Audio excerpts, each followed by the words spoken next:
19 ওয়ার্ডের পাগলবাড়ি টাকিনে বিভিন্ন শ্রেণী পেশার সুধীবৃন্দ এবং আমার মাঝে উপস্থিত বৈষম্য বিরোধী ছাত্র আন্দোলনের সংগ্রামী নেতা জনাব আমিনুল ইসলাম, জনাব মহসিন হোসেন সজীব, আমার ডান পাশে এবং বাম পাশে উপস্থিত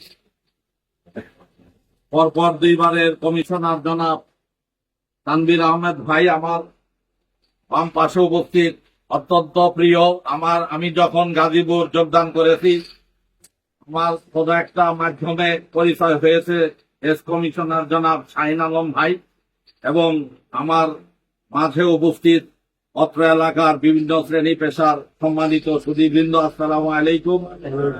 আমি পুলিশে যোগদান করেছি, রাজনৈতিক বক্তব্য জানি না, তবে আমার দীর্ঘ 26 বছরের চাকরি জীবনে এই মাদক, জুয়া, চুরি, ডাকাতি, রাহাজানি, বিভিন্ন অপরাধীদের পিছনে ঘুরতে ঘুরতে অনেক অভিজ্ঞতা হয়েছে।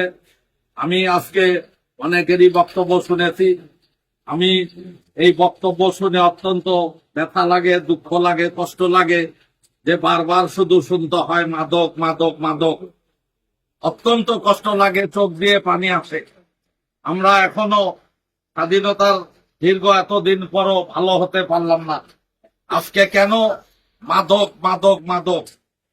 আপনারা এই গ্রামে যতগুলা বাড়ি আছে, আমি মনে করি প্রথম কাজ হচ্ছে আপনাদের এই যে 2 জন কমিশনার ডান পাশে বাম পাশে আছে, ছোট ভাইরা আছে, এদের পৃষ্ঠপোষকতায় আপনাদের প্রত্যেক বাড়ির একজন করে লাঠিয়াল অর্থাৎ কমিউনিটি পুলিশিং গঠন করেন। বাড়ি হয় 100 জনই দিয়ে একটা কমিউনিটি পুলিশিং গঠন করেন, এবং আপনাদের এই 100 জন নিয়ে যে সকল জায়গা মাদকের স্পট, গাঁজার স্পট, চাঁদাবাজির স্পট আপনারা জানেন, চেনেন, বোঝেন, এবং 100 জন থেকে প্রতিদিন অন্তত 15 জন বা 20 জন, যদি 200 ঘর হয় 200 জন, তাহলে 30 যদি 10 দিয়া ভাগ করেন তাহলে 29 দিন পর পর হবে ডিউটি, বা 25 দিন পর পর হবে। আপনারা একটা প্রতিরোধ কমিটি করেন মাদক, জুয়া, গাঁজা, চাঁদাবাজি এদের বিরুদ্ধে একটা প্রতিরোধ করেন। আমার ডান পাশে কি এগুলা বাস, এই লাঠি নেন একটা। যদি আপনাদের 100 জন থাকে 100 জনের লাঠি বানান, প্রতিদিন 10 জন করে 10টা লাঠি নিয়ে ডিউটি করেন। মাদক তো দূরের কথা, আব্বা ডাক ছাড়া কোনো ডাক শুনবে। আমার জীবনের চাকরি জীবন বহুত জায়গা চাকরি করি। রাজবাড়ী জেলার নাম শুনছেন? সর্বহারার হেডকোয়ার্টার, খানগঞ্জ চান্দনী ইউনিয়ন নাম করা, বিধানপুর নাম করা সর্বহারার এলাকা। রাতে বেরোইছি আমি 3 জন পুলিশ নিয়ে, কয় স্যার বেরোয়ের নাম নেই কিন্তু শেষ করবো। বলে ঠিক আছে, আমি আগে আপনারা পিছনে। বুঝছেন, খানগঞ্জ একটা আট আছে এত বড়, আমি প্রতিরোধ কমিটি করে দিয়ে আসলাম। রাতে গেছি তাদের সাথে ডিউটি করতে, সর্বহারাতে আর কোন ওরা মানুষের হয়রানি করতে পারে। আপনাদের মাদক নির্মূল করতে হলে প্রথম কাজ হচ্ছে যতগুলা পরিবার আছে প্রত্যেকে 1 জন করে সদস্য দিবেন, দিয়ে একটা কমিটি করেন। কমিটি করে ওখান থেকে প্রতিদিন একটা করে ডিউটি করেন, প্রতিদিন একটা করে ডিউটি করেন। এটা না করলে হবে না। এই মাদকের সাথে জড়িত আপনাদের থেকে যে ব্যক্তি মাদক খায় সে জুয়া খেলে, যে ব্যক্তি জুয়া খেলে সে চুরি করে, যে ব্যক্তি চুরি করে সে চাঁদাবাজি করে, যে ব্যক্তি চাঁদাবাজি করে সে দর্শন করে, সে গণধর্ষণ করে, সে ডাকাতি করে, ডাকাতির সময় খুন করে। অপরাধ তার ভিতরে আছে।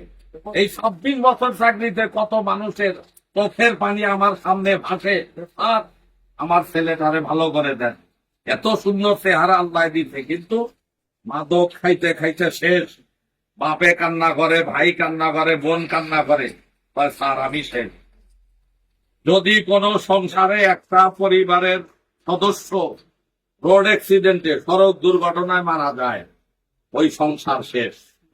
অনুরূপ যে পরিবার একজন মাদক সেবী আছে, ওই পরিবার শেষ, ওই পরিবার শেষ। কাজেই যারা মাদক সেবী, মাদক বিক্রেতা, ক্রেতা বিক্রেতা, তাদের চিহ্নিত করেন। এই আপনাদের গ্রাম এটা কর্ডন করেন, যেরকম আমরা আসামি ধরার সময় কর্ডন করে নেই, ঘরটারে কর্ডন করে নেই, সে যেন বের হতে না পারে। আপনাদের এই গ্রামটা কর্ডন করেন আগে, যে মাদককে বাহির থেকে নিয়ে এখানে কোন লোক সিলেক্ট করে তাকে দিয়ে বিক্রি করাচ্ছে।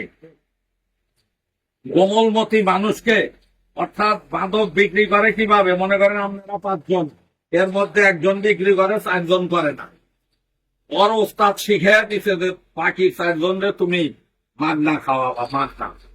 এটা কিরকম খাইতে মজা, এটা মাগনা দিলেই সে বুঝবে। তখন মাগনা 1 দিন 2 দিন 3 দিন খাইছে, তখন তো বুঝছে যে এটা মজা আছে, বুঝছেন? ওই তখন শুরু করে যে ঠিক আছে, তবে তো দিতি এতদিন মাগনা, তাহলে আজকে আমার 50 টাকা দিন, এই যে গ্রুপ বানিয়ে ফেলছে, এইভাবে বিক্রি করে। অত্যন্ত দুঃখের বিষয় যে আজকে আমি আসতেছি, দেখি 2টা ছেলে ওই কোনায় এরকম আনাগোনা দিচ্ছে। আমি তো খুব বোকালো, ডান দিকে বাম দিকে তাকাই। এখন গাড়ি থামাইলাম, দেখি এই ছেলেটা ওইটারে ডাকতেছি, সে তো বুঝতে পারছে পুলিশ, ওই দিয়ে গেল। আর এই ছেলে তো ধরা খাবে, ওই যে কয় না বারবার গুগু তুমি খাইয়া যাও ধান। ওই লোকটা করলো কি, পটলার মধ্যে ওইটা আছে, দূরে ফেলে দিল। বললাম গাড়ি থামাও, ওই লোকটারে বললাম ভাই আসো, আমার রাস্তা চিনে দাও, আমি সামনে যাও। সুন্দর ভাবে আসলো আমার কাছে, পরে বললাম আজকে যাইয়া দেখি সুন্দর ভাবে ওই যে পুরীটা, এটা তো দেখাইতেও পারে, দেখি ওইটা ওই ধরনের পরে আছে, বিহার ওই লোকটা আমার গাড়িটা আছে। এত সুন্দর চেহারা দিচ্ছে আল্লাহ, সুন্নতি দাড়ি, কিন্তু সে দুর্ভাগ্যবান সে। কালকে রাতে কি ওই যে মসজিদ উদ্বোধন করছেন বনগ্রাম, গদারিয়াপাড়া ওইদিকে ঢুকছিলাম, পরে ঘরে ঢুকলাম, বৃষ্টি আবার সহ 2টারে লই আসছি রাত্রে, বুঝছেন? আমারে যদি কমিশনার বলে, আপনারা যদি বলতে পারেন যে স্যার এই এসিরে যদি এখানে চাকরি করান, তাহলে এরে অন্য কোনো ডিউটি দিয়ে না। প্রতিদিন যে কত মাদক সেবী, চোর বাটপার বদমাইশ ধর্ম আমি দিনই আলো, খালি দেখতে যাই দইব মানুষের। কিন্তু আমাদের বিভিন্ন কাজে এঙ্গেজ করে রাখে, তার জন্য আমি ধরতে পারি। বুঝছেন, আমি 20 থেকে 22 দিন হবে চৌরাস্তায়, এখানে মানুষ অস্থির হয়ে যায়, নামলেই চিন্তাই করে, আমদানি হয়ে যায়। পরে আমাদের অতিরিক্ত কমিশনার বললো যে দিনী আলো, মনে হয় আমি এই বয়সে আমি রাস্তায় নাম। আমি বললাম যে স্যার আপনি এত কষ্টের কথা বললেন না, তাহলে বাপ মাগরিব আমি নিজেই রাস্তায়।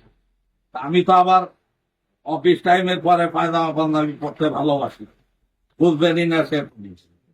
গেলাম, প্রথম দিন গেছি, আমার গাড়িতে লাঠি আছে, আল্লাহ দেখি যে 4 জনের 4টা রান্না, গাড়ি দাঁড়ানো, মোবাইল দিল টান দিয়ে, পরে ওই লাঠি নিয়ে আমি পিছনে দৌড়াইয়া উল্কা সিনেমা হল পর্যন্ত নিয়ে গেল। পিছনে 2 দারোগা, প্রায় 100 গজ। আমাদের তো পারি না। বললাম যে আমার শক্তি হইলো ঐশ্বরিক শক্তি, তোমরা তো পারবা না, বুঝছেন? আজকে 90% আপনার ওখানে চিন্তাই মুক্ত চৌরাস্তা, বুঝছেন? এখন আমি একা কি করবো, খুব লজ্জা লাগে। আসুন, পুলিশের চাকরি করতে লজ্জা লাগে। দীর্ঘ 17 বছর মানুষের অন্যায়, এই যে ফ্যাসিস্ট সরকার অন্যায়, অত্যাচার, অনাচার, অবিচার,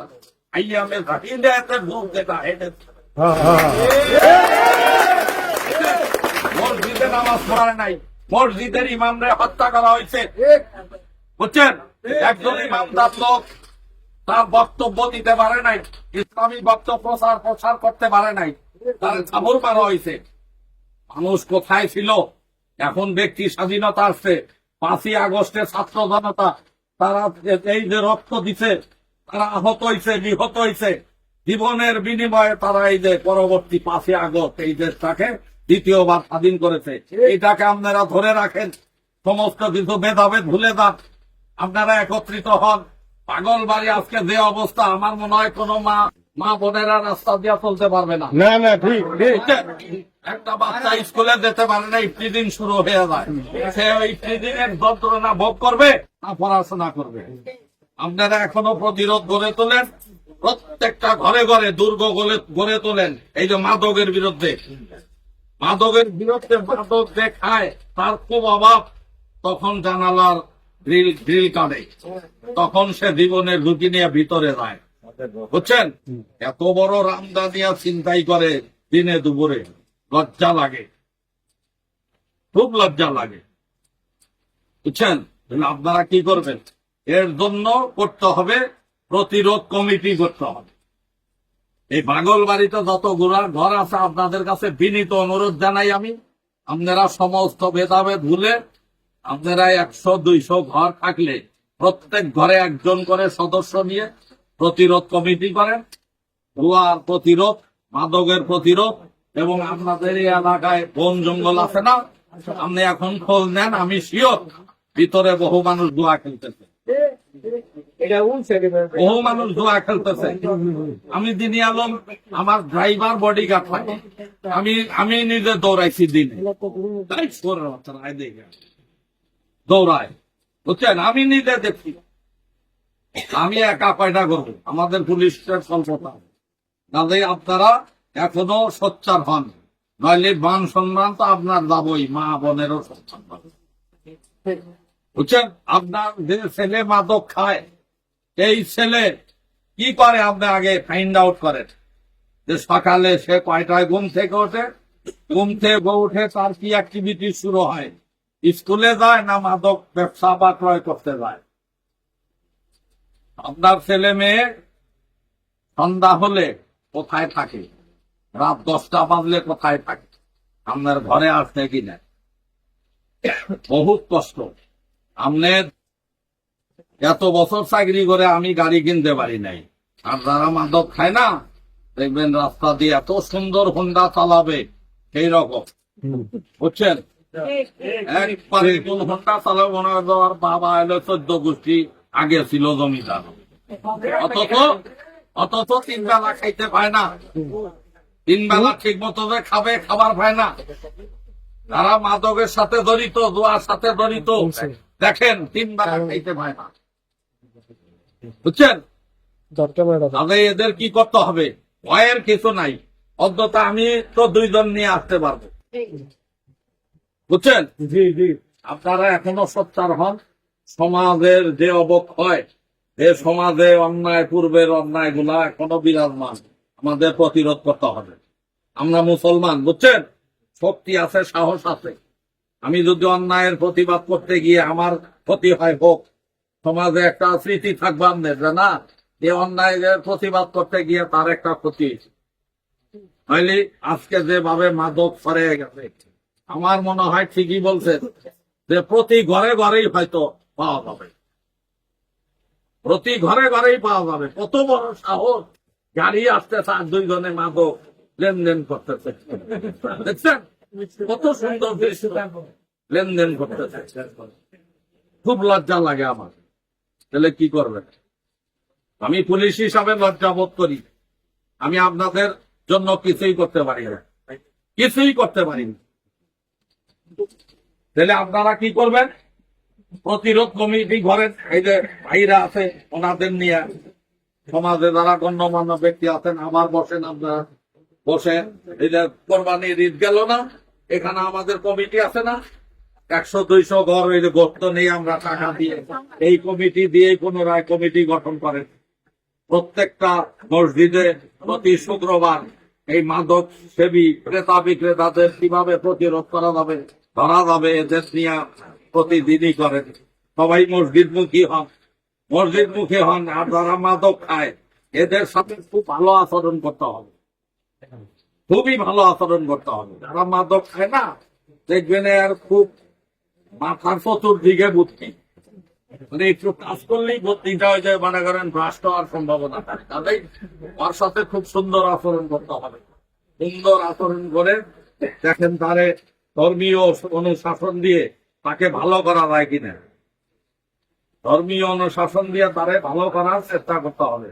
আর যারা যুবক ভাইয়েরা আছেন, এদের কাছে জাতি সমাজ অনেক কিছু আশা করে। আমাদের যারা বয়স হয়ে গেছে, আমরা যারা ছাত্র সমাজ, তাদের কাছে অনেক কিছু আশা করি। এরা যদি শক্তিশালী একটা প্রতিরোধ কমিটি গঠন করতে পারে, মাদক কখনোই বিক্রি করতে পারবে না। কে মাদকটা এখানে সরবরাহ দেয়, এইটা চিহ্নিত করে। আর মোটর সাইকেল, বহিরাগত মোটর সাইকেল এই গ্রামে ইন করে কে, এটা ছবি উঠান। এখন মাদক বিক্রি হয় মোটর সাইকেলে। জনের ফাঁসি আছে না, ফাঁসি খুদিলে যেরকম প্রত্যেকটা ইঁদুর ধরো হয়ে গেছিল, এখানেও তাই। নেতায় শুধু একবার ফোন দিয়ে দেয় আর সব মোটর সাইকেল দিয়ে মৌমাছি মতো হাঁটি বের। এবং তাদের প্রভাব, তারা কল্যাণী করেন। তারা চুরি, ডাকাতি, রাহাজানি, ধর্ষণ, গণধর্ষণ, খুন সহ ডাকাতি, সিদেল চুরি, যত বড় অপরাধের প্রক্রিয়া আছে সব করতে পারে। কাজেই তাদের থেকে সাবধান। আমি আপনাদের সার্বিক সহযোগিতা কামনা করি। আমি ততদিন আপনাদেরকে আমি সহযোগিতা করবো ইনশাল্লাহ। আপনাদের সকলের সহযোগিতা কামনা করে এবং একটা প্রতিরোধ কমিটি করে এটা আমাদের কাছে দেন। প্রয়োজনে আরেকদিন আমি ওসিকে নিয়ে আসবো, সে ছুটিতে আছে। কমিশনার ভাই দুইজনই ভালো লোক, খুব ভালো মনের লোক। আবার আমিনুল সাহেব কালকে যে সে কষ্ট করে মাননীয় অতিরিক্ত পুলিশ কমিশনার মহোদয়ের কাছে গিয়ে সাজেশন নিয়ে স্যার আমাকে বলেছে যে দিনী আলম, তুমি ভাই ওদের সাথে কথা বলে এলাকায় এরকম একটা সচেতনতামূলক সভা করে যদি আমরা মাদক, চুরি, ডাকাতি কিছুটা প্রতিরোধ করতে পারি, তাহলে জনগণ আমাদের উপরে কিছুটা হলেও সন্তুষ্ট। এর জন্য আমি আপনাদের মাঝে আসছি। আমি এখানে বিভিন্ন শ্রেণী পেশার মানুষ আছেন, সকলের সার্বিক সহযোগিতা কামনা করে একটা প্রতিরোধ কমিটি হবে। এই কমিটিটা আমি দেখবো। আপনাদের এই পরামর্শ দিয়ে আমি আমার বক্তব্য শেষ করছি। আসসালামু আলাইকুম।